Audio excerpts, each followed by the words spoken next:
ठाणे वर्तकनगर प्रभाग समिती अंतर्गत प्रभाग क्रमांक 4 परिसरात महापौर शर्मिला पिंपोळकर यांच्या उपस्थितीमध्ये सर्वकष स्वच्छता मोहीम राबवण्यात आली। या मोहिमेमध्ये Vasant Vihar circle, Nalpada, Khewra circle, Happy Valley circle, Manpada signal तसेच टिकुचिनीवाडी रोड व आजूबाजूचा परिसर स्वच्छ करून रस्ते पाण्याने साफ करण्यात आले। यावेळी स्थानिक नगरसेवक मुकेश मुकाशी, सिद्धार्थ पांडे, उपायुक्त दिनेश तायडे, मधुकर तायडे, आरोग्य अधिकारी डॉक्टर राणी शिंदे उपस्थित होते। उपमुख्यमंत्री एकनाथ शिंदे यांच्या संकल्पनेतून ठाणे शहरात सुरू असलेली सर्वकष स्वच्छता मोहीम महापौर शर्मिला पिंपोळकर यांच्या मार्गदर्शनाखाली सर्व प्रभागात व्यापक स्वरूपामध्ये राबवली जात आहे। प्रभाग क्रमांक 4 मध्ये राबवण्यात आलेल्या मोहिमेस नागरिकांचा उत्स्फूर्त प्रतिसाद मिळाला। स्वच्छतेची शपथ घेऊन या मोहिमेस प्रारंभ करण्यात आला।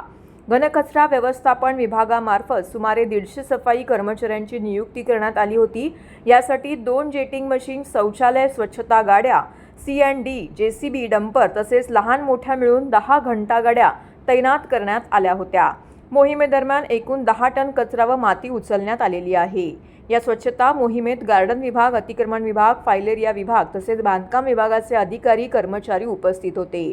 मुख्य स्वच्छता निरीक्षक मयुरी वाखरिया, उपमुख्य स्वच्छता निरीक्षक लक्ष्मण पुरी, हेमंत चौधरी, बांधकाम विभागाचे अभियंता रणधीर यांसह इतर स्वच्छता निरीक्षक येथे उपस्थित होते।